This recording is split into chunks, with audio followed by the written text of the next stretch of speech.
Puji Tuhan, Shalom. Ketemu lagi dengan saya Herol Melingkas.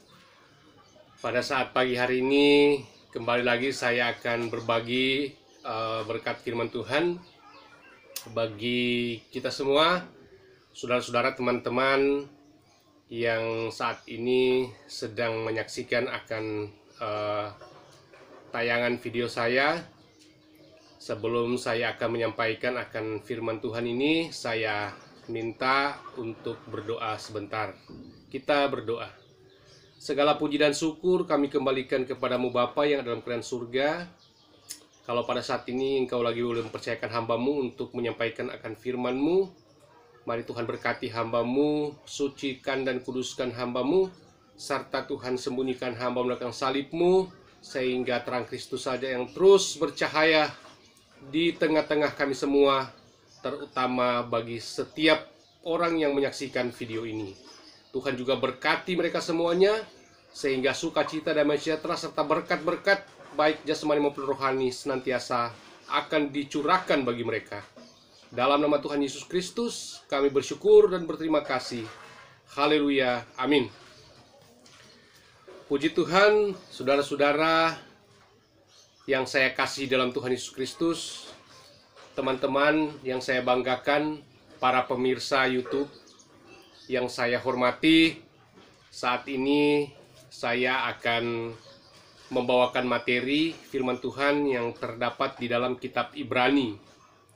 Ibrani pasalnya yang ke-10 ayatnya yang ke-25.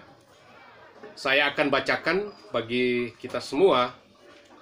Ibrani pasal 10 ayat 25, janganlah kita menjauhkan diri dari pertemuan-pertemuan ibadah kita seperti dibiasakan oleh beberapa orang, tetapi marilah kita saling menasihati dan semakin giat melakukannya menjelang hari Tuhan yang mendekat. Puji Tuhan, saudara-saudara, teman-teman yang saya banggakan, saya muliakan di dalam nama Tuhan Yesus Kristus. Judul pada saat ini adalah Latilah untuk beribadah. Kenapa firman Tuhan mengajak seperti ini? Bahwa jangan kita menjauhkan diri dari pertemuan-pertemuan ibadah. Kita lihat bagaimana kehidupan sebagai orang yang percaya kepada Tuhan Yesus Kristus itu tentu saja tidak terlepas dari pertemuan ibadah kita dengan Tuhan. Ya, saudara-saudara yang kasih dalam Tuhan, di sini sangat jelas bahwa memang kita harus berada di dalam ruangan atau di suatu tempat yang kita harus setia atau rutin kita berada di tempat itu. Yang seperti disampaikan oleh pemazmur bahwa lebih baik ya 1 hari di pelataranmu daripada 1000 tahun di tempat yang lain. Artinya apa? Artinya ibadah itu sangat penting sekali bagi kita sebagai orang yang percaya kepada Tuhan Yesus Kristus. Saudara-saudara, teman-teman yang saya banggakan di dalam nama Tuhan Yesus Kristus, saat-saat ini dunia sedang diperhadapkan dengan wabah penyakit COVID-19 ya. Itu sudah sangat familiar, sudah sangat terkenal ya sejak 2 tahun terakhir ini, sejak tahun kemarin ya sampai saat ini. Ya, bukan cuma di negara kita saja di Indonesia, tetapi saat ini seluruh negara-negara yang ada di dunia sedang berjuang untuk menekan penekanan COVID-19 yang semakin mewabah, semakin meluas, sehingga berdampak terhadap beberapa banyak hal ya, baik dampak secara ekonomi ya, terutama secara kesehatan, dan juga sendi-sendi sosial lainnya, aktivitas-aktivitas sosial masyarakat, semua itu terganggu akibat wabah COVID-19 ini. Nah, korelasinya apa dengan ibadah ini? Ya tentu saja kita melihat kondisi seperti ini ya, kita tahu dan kita imani siapapun dia, agama apapun dia, meyakini bahwa wabah COVID-19 ini yang saat ini belum teratasi, itu kan kita tetap melihat bahwa ini adalah merupakan suatu teguran Sang Pencipta kepada kita sebagai umat manusia. Kita harus akui itu. Karena apa? Karena waktu yang begitu lama, sudah 2 tahun ya saat ini. Nah, jadi ibadah ini sebetulnya adalah merupakan suatu hubungan yang harus kita bangun untuk berdamai dengan Allah. Dan juga momen-momen seperti ini atau kondisi keadaan dunia seperti ini merupakan suatu kesempatan bagi kita semua, bagi saya dan saudara, untuk mendekatkan diri kepada Tuhan. Tentu saja dengan apa? Yaitu tadi, dengan kita datang beribadah kepada Tuhan. Kenapa ada apa ibadah? Ibadah menjawab enggak? Ibadah bisa mengatasi enggak persoalan ini? Terutama COVID-19 ini, ataupun persoalan-persoalan dunia lainnya, atau persoalan-persoalan pribadi misalnya. Bisa. Firman Tuhan berkata bahwa kenapa tidak bisa? Semuanya bisa. Tergantung saya dan saudara. Apakah saya dan saudara ini memiliki hati atau memiliki kerelaan untuk datang bersujud dan merendahkan diri di hadapan Dia, di hadapan Tuhan. Dengan jalan kita datang beribadah, berbakti kepada Tuhan. Kembali lagi saya akan menyebutkan atau mengaitkan apa yang saya sampaikan tadi, bahwa apakah ibadah bisa menjawab? Apakah ibadah dapat mengatasi? Apakah ibadah dapat mengembalikan situasi keadaan dunia ini menjadi baik-baik? Iya bisa. Ya bisa. Karena firman Tuhan katakan di dalam Keluaran pasal 23 ayat yang ke-25 disebutkan bahwa tetapi kamu harus beribadah kepada Tuhan Allahmu, maka Ia akan memberkati roti makananmu dan air minumanmu, dan aku akan menjauhkan penyakit dari tengah-tengahmu. Ini kata firman Tuhan, bukan kata saya. Jadi saya mengatakan bisa ditangani lewat beribadah karena ada dasar, yaitu firman Tuhan yang sudah kita baca tadi. Keluaran 23 ayat 25. Pertama adalah Tuhan akan memberkati roti makananmu dan air minumanmu. Dan yang ketiga adalah akan menjauhkan penyakit di tengah-tengahmu. Termasuk kaitan yang tadi, penyakit menular atau COVID-19 yang sedang mewabah pada saat ini. Bisa diatasi. Tuhan akan menyelenyapkan, akan menyingkirkan akan wabah atau penyakit itu. Ataupun beban atau persoalan apapun. Atau ancaman-ancaman apapun, itu pun dapat Tuhan atasi. Asalkan kita membangun suatu hubungan yang baik, suatu komunikasi yang baik di dalam ibadah itu. Firman Tuhan katakan bahwa di dalam Ayub pasal 42 ayat yang pertama dan yang kedua, bahwa dalam segala rencanamu tidak ada satupun yang dapat dibatalkan. Bahwa engkau berkuasa atas sekalian alam ini dan tidak ada rencanamu yang gagal, kata firman Tuhan. Termasuk persoalan yang kita hadapi pada saat ini, akhir-akhir ini. Banyak orang yang tidak mau mencari Tuhan saat-saat ini. Justru banyak orang-orang yang pasrah dengan kondisi saat-saat ini. Tetapi firman Tuhan pada saat ini, ya, saudara-saudara, teman-teman yang saya banggakan, mengajak, ya, firman Tuhan ini mengajak, ya, untuk kita kembali kepada Tuhan, kembali berbuat bakti kepada Tuhan, kembali datang untuk membereskan akan hidup kita kepada Tuhan, termasuk kita datang mengakui akan dosa-dosa kita kepada Tuhan. Kita harus datang memohon pengampunan daripada Tuhan, supaya kita dapat dikuatkan, dapat dimampukan untuk menghadapi akan berbagai persoalan hidup yang saat ini sedang melanda di dalam kehidupan pribadi kita, melanda keadaan dunia saat ini. Jadi hanya dengan kita datang bersujud, datang menyembah Tuhan, datang mengakui akan dosa-dosa kita, dan kita berbuat bakti kepada Tuhan, ya, maka roti makananmu akan diberkati, air minumanmu akan diberkati.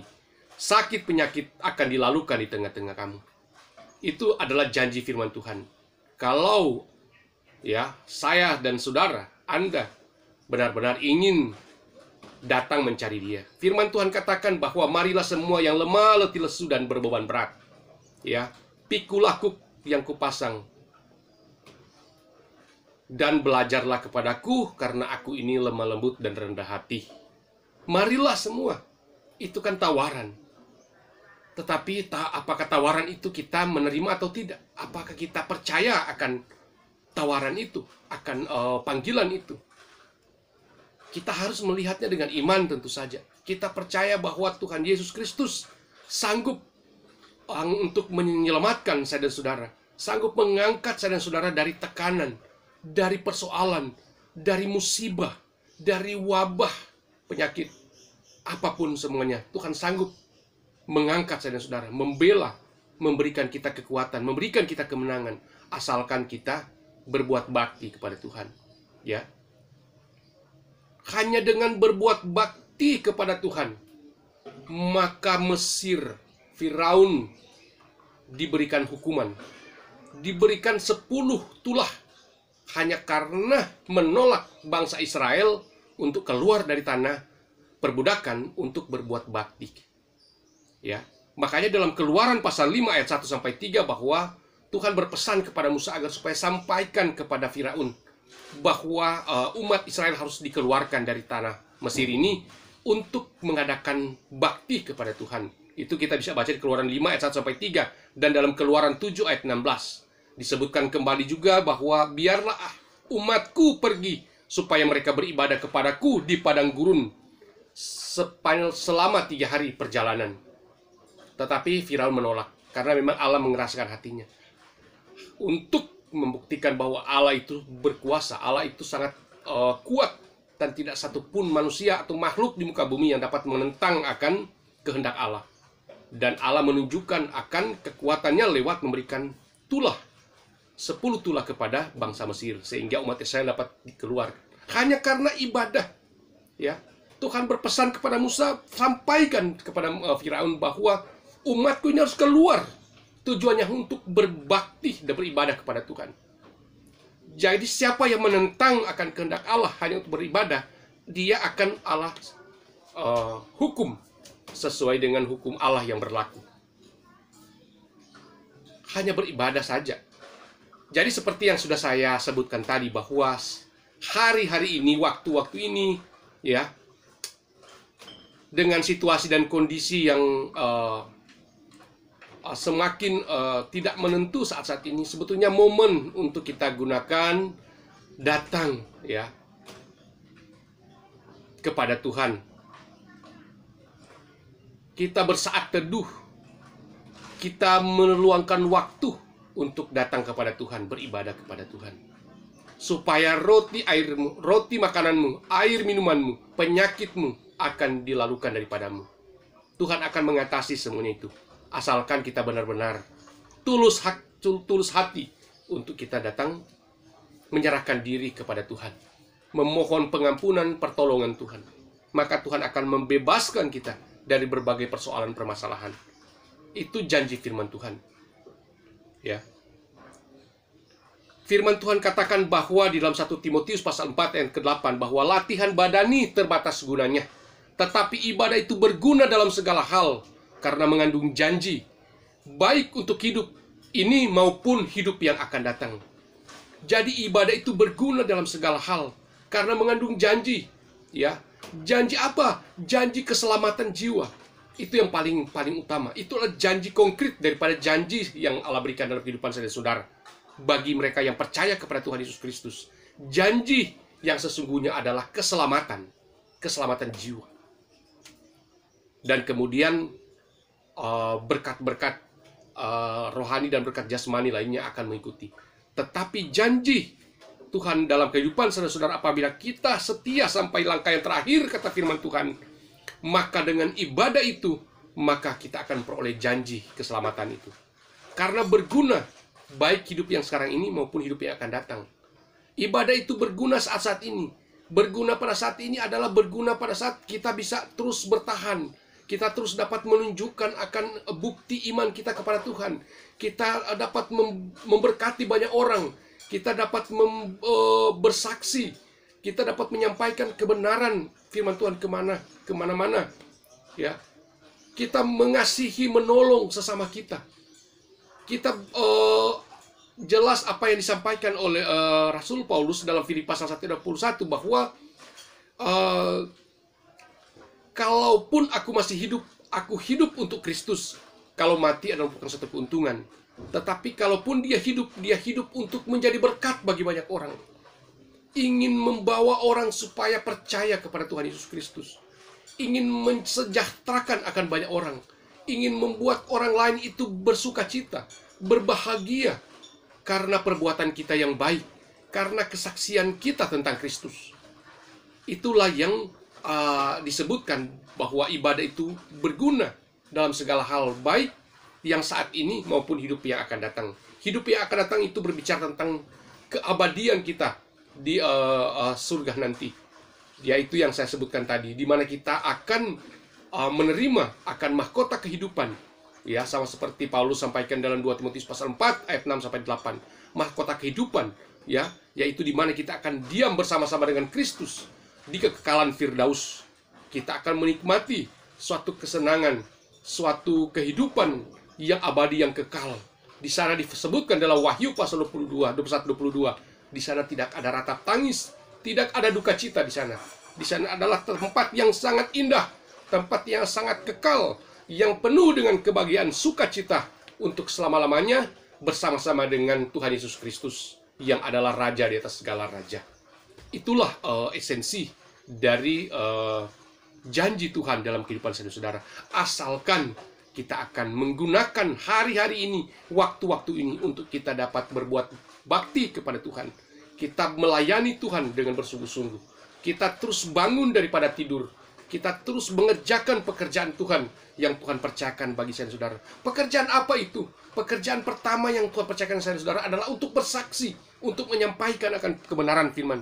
Dan kemudian kedua, kita mengasihi sesama kita, sama seperti diri sendiri. Kita berkontribusi, kita membuat supaya orang lain itu berguna, bermanfaat.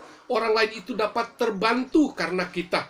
Kita menggunakan akan kemampuan kita, talenta yang Tuhan percayakan bagi saudara untuk supaya bisa dapat membangun sesama manusia, dapat mengasihi akan sesama kita dengan kita memberikan akan pikiran, tenaga kita, talenta kita, kreativitas kita, sehingga orang lain dapat diberkati. Itulah yang diinginkan oleh Tuhan dalam kehidupan saudara-saudara. Oleh sebab itu, kembali lagi firman Tuhan katakan bahwa janganlah kita menjauhkan diri dari tempat pertemuan ibadah kita, tetapi marilah kita saling menasihati dan semakin giat melakukannya menjelang hari Tuhan yang mendekat. Jadi hari Tuhan yang sudah mendekat, kita sudah lihat tanda-tanda saat ini, ya. Sebetulnya sih kalau kita hubungkan ini dengan Matius pasal 24, bahwa ini merupakan satu penggenapan bahwa keadaan saat ini sudah memberikan sinyal, ya, memberikan early warning system bagi saya dan saudara, bahwa pada akhir zaman, ya, disebutkan di sini bahwa di Matius pasal 24 ayat yang ke-7, sebab bangsa akan bangkit melawan bangsa dan kerajaan melawan kerajaan, akan ada kelaparan dan gempa bumi berbagai tempat. Akan tetapi semuanya itu barulah permulaan penderitaan menjelang zaman baru. Pada waktu itu kamu akan diserahkan supaya kamu disiksa, dan kamu akan dibunuh dan dibenci semua bangsa oleh karena namaku. Dan banyak orang yang akan murtad dan saling menyerahkan dan saling membenci. Banyak nabi palsu akan muncul dan menyesatkan banyak orang. Dan oleh karena semakin bertambah kedurhakaan, maka kasih kebanyakan orang akan semakin dingin. Tetapi orang yang bertahan sampai kepada kesudahannya akan selamat. Jadi inilah tanda-tanda akhir zaman, ya. Tanda-tanda akhir zaman. yang saat ini sudah terlihat akan rintik-rintiknya. Jadi kembali kita merenungkan apakah tindakan kita saat ini, ya, terlebih khusus kepada orang-orang yang percaya kepada Tuhan Yesus Kristus. Apakah kita akan bermasa bodoh saat-saat ini? Kita tidak peduli dengan kondisi yang terjadi saat ini, atau kita tidak mau tahu, ataupun ya kita hanya mengeluh, berkeluh kesah saja tanpa bertindak apa-apa. Firman Tuhan kembali mengingatkan bahwa justru dalam kondisi saat ini, keadaan situasi dunia saat ini yang semakin mencekam, justru kita harus bangkit. Kita harus membangun hubungan yang baik dengan Tuhan. Kita harus melakukan tugas-tugas yang patut saya dan saudara kerjakan, ya. Karena firman Tuhan katakan bahwa Tuhan akan menolong, membela kita dalam segala apapun yang kita kerjakan. Asalkan kita menyerahkan semua itu kepada Tuhan untuk dapat Tuhan bantu bagi saya dan saudara. Kembali lagi firman Tuhan katakan bahwa janganlah kita menjauhkan diri dari tempat pertemuan ibadah kita. Kita harus maksimalkan akan hari-hari ini untuk bersekutu dengan Tuhan. Kita beribadah kepada Tuhan, ya. Sama seperti Yosua pasal 24 ayat 6, ayat 14 maksud saya. Yosua pasal 24 ayat 14 sampai 16. Ya, Yosua katakan, oleh sebab itu takutlah akan Tuhan. Ayat 14, dan beribadahlah kepadanya dengan tulus ikhlas dan setia. Di dalam ayat 15 disebutkan, tetapi aku dan seisi rumahku, kami akan beribadah kepada Tuhan. Ayat 16, lalu bangsa itu menjawab, jauhlah daripada kami meninggalkan Tuhan untuk beribadah kepada Allah lain. Jadi ini merupakan satu teladan yang luar biasa, ya, bahwa ketika umat Israel sudah goyah, ya, maka Yosua berkata bahwa pilihlah, kalau kalian tidak mau beribadah kepada Tuhan Allah, kami sekeluarga akan beribadah kepada Tuhan Allah. Yosua pasal 24 ayat 16, ya, ayat 15 dan 16. Dia berkata bahwa kami sekeluarga akan beribadah kepada Tuhan. Jadi itulah satu pilihan dia. Karena dia tahu bagaimana pertolongan Tuhan yang begitu baik, yang begitu dahsyat.